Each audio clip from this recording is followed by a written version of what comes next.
안녕하세요. 오늘 이사야 6장 1절에서 8절까지의 말씀을 가지고 함께 나누게 된 안규돈 하부입니다. 설교의 제목은 구원의 감격이 소명으로입니다.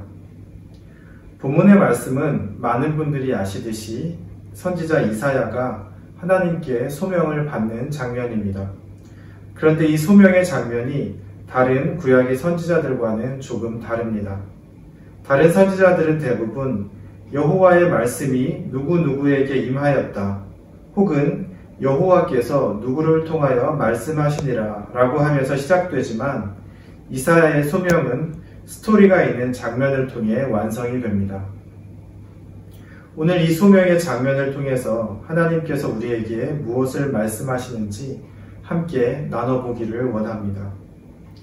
본문 1절부터 4절에서 이사야는 하나님의 충만한 영광을 경험하게 됩니다.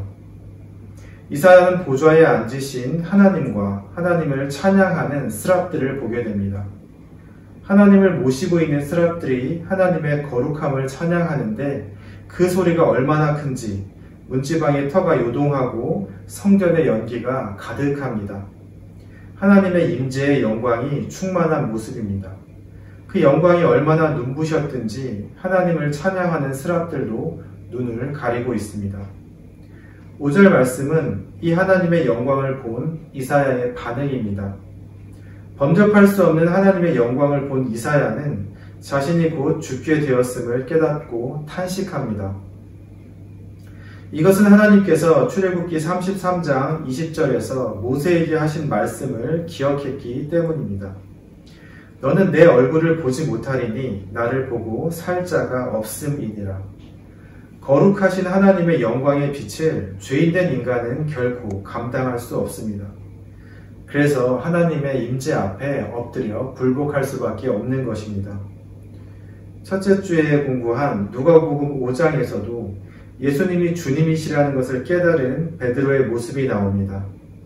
예수님이 하나님이라는 것을 깨닫자마자 그는 두려워하며 그 앞에 엎드려 주님이 떠나기를 간구합니다. 본문 6절과 7절은 이렇게 죽을 수밖에 없는 이사야에게 하나님의 은혜가 임하는 모습을 보여줍니다. 스랍 중에 하나가 제단에서 불이 핀 숯 하나를 가지고 와서 이사야의 입술에 댑니다. 그리고 이사야의 죄가 사해졌음을 말합니다. 하나님의 영광 앞에 엎드린 이사야의 모습을 상상해 보십시오. 죄인의 모습으로 하나님을 배웠기에 이제 죽을 수밖에 없습니다. 절망적인 순간입니다.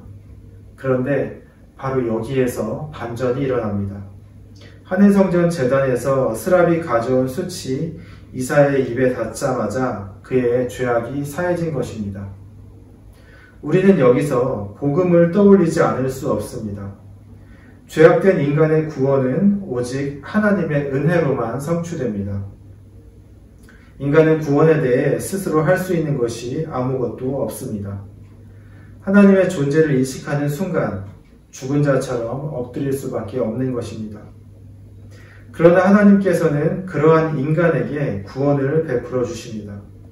예수 그리스도의 십자가를 통해서 우리에게 구원을 주신 것입니다. 죽을 수밖에 없었던 우리를 사망의 권세에서 구출해 내신 것입니다. 본문 7절은 이사야의 절망이 기쁨과 환희로 바뀌는 순간입니다. 죄사함을 받은 순간 이사야에게는 충만한 기쁨이 임했을 것입니다.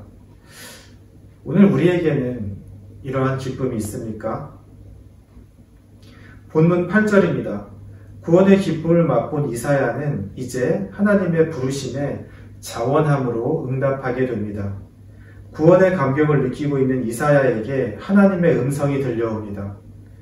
내가 누구를 보내고 누가 우리를 위해 갈고, 그 음성에 이사야의 마음이 뜨거워집니다.